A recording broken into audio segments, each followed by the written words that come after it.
Hello you guys, welcome back to another video on this channel. Today I have a story time for y'all and you did not read that title incorrectly. This really happened to me. This really happened to me. I cannot lie. Please excuse my voice. I don't know if I sound congested or not. Like when you're sick you can't really tell. I'm getting over a little cold. So if I do, that's what's going on. Also, get into the bow. I'm done. Serena. You're a liar as well. For don't know what the fuck your nappy head ass looking at. She inspired me. She definitely inspired me. I literally just threw this look together to film. If you see a little spot on my bow, don't mind the concealer. I was cleaning up the eyeliner. Okay, moving on. Let's set the scene for when they left me at the amusement park.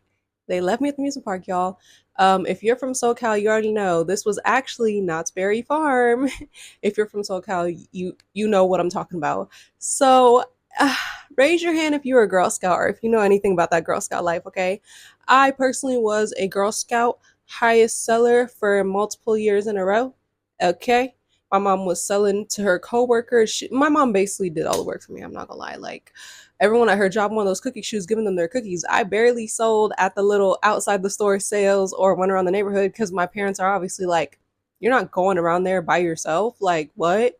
Um, but anyway, the thing about being a Girl Scout when you're younger is that like you sell cookies to basically like raise money to like do stuff, right? So I remember that year my what is it called? Troop raised enough for us to go to Knott's Berry Farm that summer. So I was hype.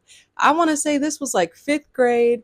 The year just ended and we got a trip to Knott's Berry Farm with our troop leaders who were moms of other girls, but my parents didn't go. I just went with them. So I remember the day came for us to all go to Knott's Berry Farm. It wasn't the whole troop. I want to say most of the time Girl Scout troops are like 10 people. I want to say it was maybe like 6 of us. Not everybody went, right? Knott's Berry Farm is a little bit of a drive from where I live.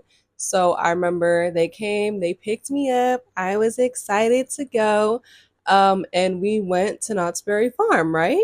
The day itself was like so fun, honestly.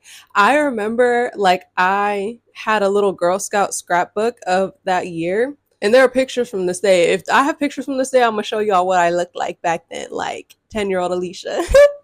I remember the day was pretty fun. Like it's going to Knott's Berry Farm with your friends. Like duh, we rode all the rides, we did this and this. I remember there is one funny mini story about the day before all of this happened that I actually think is really, really funny. So y'all know how even if you don't know what Knott's Berry Farm is, almost every amusement park has one of those water rides where you sit in like a little circle. It looks like a tire basically. You sit, it goes down like a river. The heaviest side always gets splashed the most. You be going backwards because it like turns. Y'all know exactly what I'm talking about. It's always called like something rapids. I don't even remember what it's called in Knott's now. And it was hot. I wanted to enjoy myself like all my peers.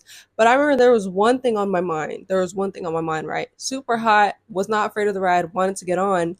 Um, we're getting on, and I'm like, when I show y'all what I looked like that day, all my people are gonna get it. Y'all, I was I was the only black girl in the group. I was probably one of like 3 minorities, period. I'm pretty sure everybody on this trip was white. And my hair was straightened. You know what I'm saying? 5th grade graduation just happened. I'm like, wait, what am I gonna do on this ride? Like, I remember that was such a thing in line. I was like, wait, can I use someone's jacket? Or like, I can't get my hair wet because I'm gonna get in trouble by my mom. And I remember like the troop leader, she was a really sweet lady. To this day, I still remember her. But obviously, she was still Caucasian. I remember she just thought it was so funny. She was like, honey, like, she was like laughing at me. She was like, honey, it's fine. Like, you can just put your hair up. Or Now, apologize to Miss Dubois. It's okay. Really. Fine. Miss Dubois, I'm sorry your peach cobbler look like vomit with peas. Damn it, boy! Guys, please, we don't have or whatever. But y'all don't know how it's gonna be when I get home. I'm like, no, like, I was like, can I use someone's hoodie? Y'all, I put my friend's hoodie on. I put it up. I covered it to the front, and I zipped it, and I rode the ride like that. Was I hot? Yeah, because it was already hot outside. But did did that hair stay protected? Yes, it did. I was not about to get in trouble because y'all think it's funny. Like, what? Anyway, that was just a little mini story, right? So, we went as a group, we went as Girl Scouts, we were young girls. And I remember, like, we didn't stay till closing like I would when I go with my family. My family is one of those families where we always get our money's worth. Like, if it closes at 10, we're leaving at 10. If it opens at 9, we're leaving by 8, like, to get there, But I remember this day we kind of had like went during sundown, it's probably just like obviously ladies having watching over young girls, just want to get them home at a good time, you know what I'm saying? We were like 10.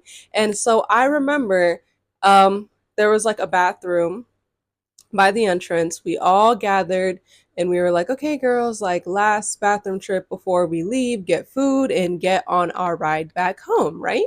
Typical group of kids supervisor type stuff. So funny how I can literally imagine this story like how it happened. And if you're from SoCal, you probably know exactly what bathroom towards the front I'm talking about. Like, so I remember I go in there, I obviously use the bathroom, wash my hands, whatever, right? And like, so whoever had to go went in. One lady went in with us because there's two moms, and then the other one stayed out with, the girls that didn't need to go or we're already done, right? So I go in there, I do my thing. I don't see anyone from my troop in the bathroom. Y'all, I walk outside the bathroom. I scan the perimeter. No one I know is there. No one. Not a mom, not one of my friends, nobody. And y'all, I'm 10. You know how terrifying that is? Like, have y'all ever accidentally walked away from your mom in a store or something? That's terrifying. Like, you feel like you about to have a panic attack. Like, you're around your parents so often. Mind you, I'm like 10. I'm not like these. I'm 21, about to be 22. I'm not like these 10-year-olds to this day. I didn't have no phone. I didn't have anything. I probably had a backpack with my jacket, with the money my parents gave me to spend for the day, with whatever souvenir I got, and that was it. So I'm like, okay, try not to panic, okay? I was a very smart, intelligent young girl. So I'm like, okay. I like walk a little bit down the row. I look, I don't see, because all I saw was which was what was out the bathroom. You know when someone's waiting for you at like someplace like an amusement park, you're expecting to see them like right outside. I'm like, let me walk around the corner. Let me scope the scenery out and see, like, maybe they just walk down to the shop next door, or maybe they blah blah blah. So I'm like walking around, I'm checking the corner, I wait outside the bathroom, maybe someone's in there. Like, I walk back in the bathroom, I look to see if I recognize any shoes. Y'all, nothing. I'm a 10-year-old little girl with no phone at some place like over an hour away from home. Ooh, bars. Y'all, at this point it's been like 10 minutes. Maybe I'm dramatic, but that's just how it felt. That's how I remember it. I don't know exactly. I can't exactly tell you how much time has passed because, like I said, I have no phone.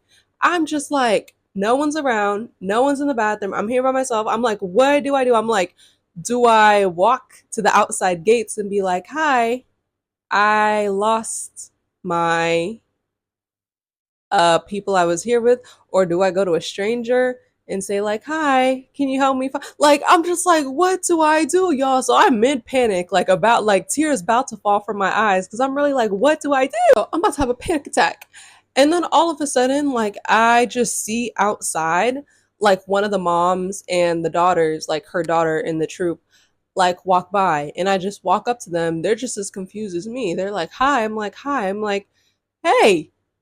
Everyone left. I was like, there's no one in the bathroom. There's no one out here. Like, they were not coming to look for me. They didn't know I was gone either.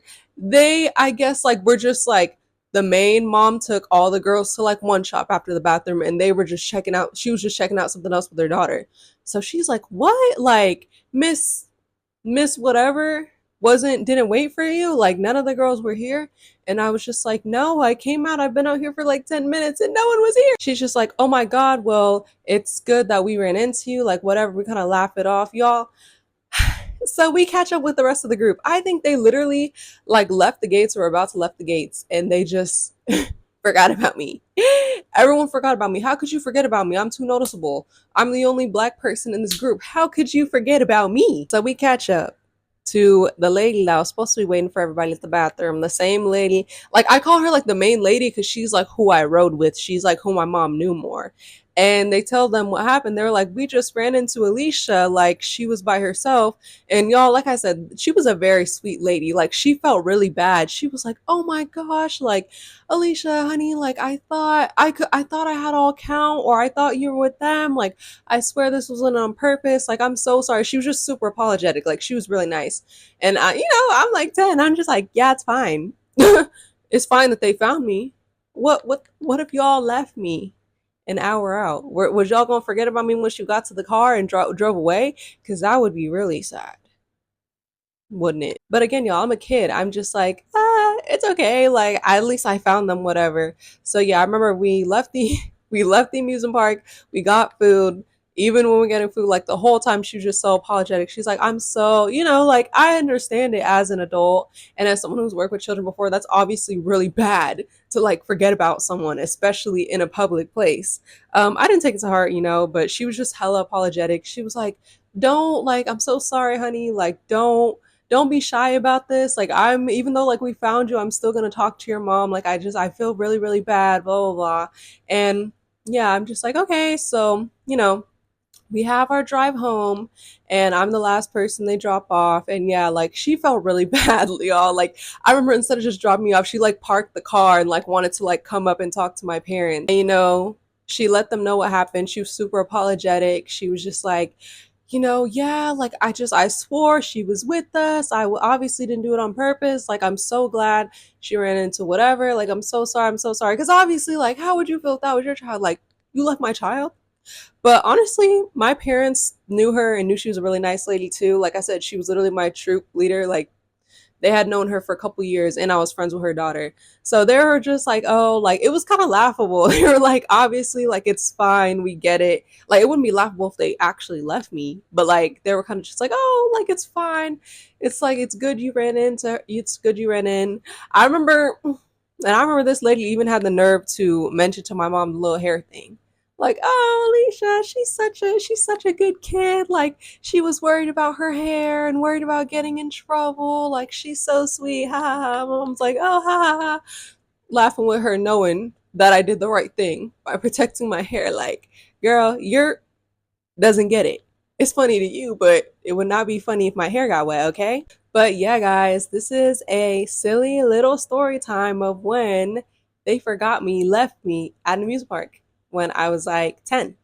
It's funny. One of my first story times is they abandoned him at the amusement park when I was talking about something that happened when I was a little older, and um when someone was avoiding this group. Y'all just gotta watch it. Don't mind the quality. I've been on YouTube for like 7 months. I up my game. Don't talk about the quality of that. But that is a different story that was way more malicious. This one was just like funny. Well, funny now. It wasn't funny when I was about to have a panic attack. Okay. But yeah, guys, that is the story. Thank you for listening to me yap once again. If you like my yapping, I have a playlist with lots and lots of story times called Story Times you can watch. And yeah, I hope this made you giggle. It's really, really funny now that it's a decade later. But like I said, it wasn't funny when I was on the verge of tears back then. Like y'all know how it feels to cry when you lose sight of your parent in a store. That's what it felt like for like 10 minutes. But anyways, thank you guys for making it to the end of this video. And as you already know, I will catch you guys in the next one. Bye.